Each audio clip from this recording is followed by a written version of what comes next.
Rakib, how would you describe the problem, and what solutions do you think there are to making this a country where people can walk the streets safely without thinking they're going to be caught up in the middle of a riot?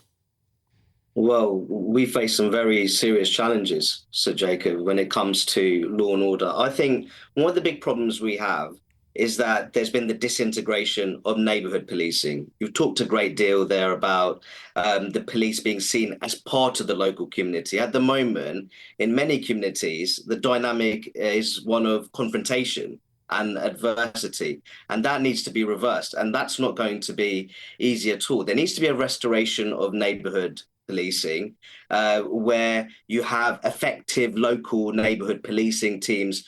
They're able to gather on-the-ground knowledge of local criminal activity, antisocial behaviour, by engaging in good faith with residents, local civic associations, small to medium-sized businesses. Unfortunately, that model has broken down in many parts of the country. So what we've actually witnessed is the de facto decriminalisation of certain crimes. So I think that one of the main issues here is that there may be a growing number of people who entertain those thoughts of lawlessness, who believe that they may well get away with committing those crimes because they feel that policing is not as robust as it used to be, or the chances of being caught or being held to account are not as high as they were before. And this is very important, isn't it? Because we've discussed on this programme shoplifting and the feeling that shoplifting has become a non-crime. But once people feel they can get away with shoplifting, or people think that other people are able to get away with shoplifting, then they don't worry about committing other crimes, and it creates a contempt for the law and order system. Oh, no, absolutely. And I think that what you don't want, which I think is increasingly being the case, you have law-abiding citizens who are losing faith in the police, that public confidence in police forces across the country is on a consistently downward trajectory. And I think that really feeds into some of the disorders that we've seen in various parts of the country, where I think that there's just a very clear disregard for the policing authority. And then I think that is a very serious problem, and I don't think that it's going to get better anytime soon. And the very important point that James made, I don't know if you heard the earlier interview, when he was saying that people feel that the police some things differently, so that if you look at the Sarah Everard protests, they seem to be policed in a very heavy-handed manner, whereas the Black Lives Matters protests were going on at the same point. A policeman was taking the knee, and it seemed if they liked your protest, you could get away with it. If they didn't like your protest, then you couldn't.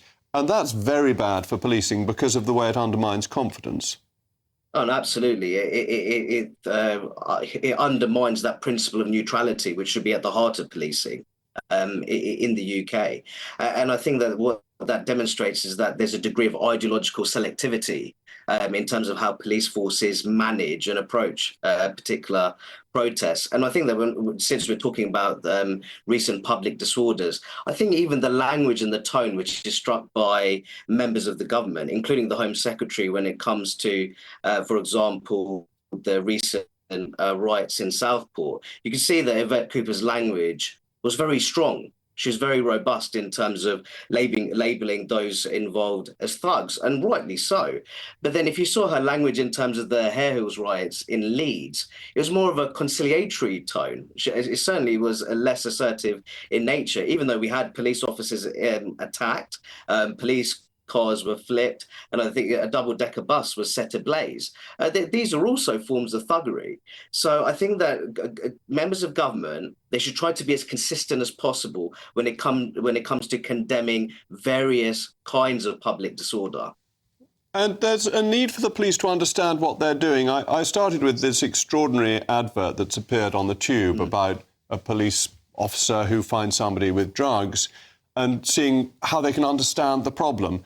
Actually, the job of the police is to recognise it's a crime. They're not going to arrest or charge every crime that they ever come across. They will deal with it using their discretion. But the starting point is that it's a crime, not that they need to feel sympathy for the criminal.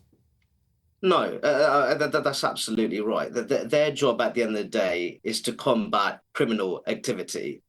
whether they think that, or generally, that this crime is treated too robustly by the criminal justice system. Should this really be a criminal offence? That's not their job to make that judgment. Ultimately, their job is to combat criminal activity, and if people are participating in criminal activities, that they're held to account and that they're arrested. Thank you so much, Rakib. In a moment,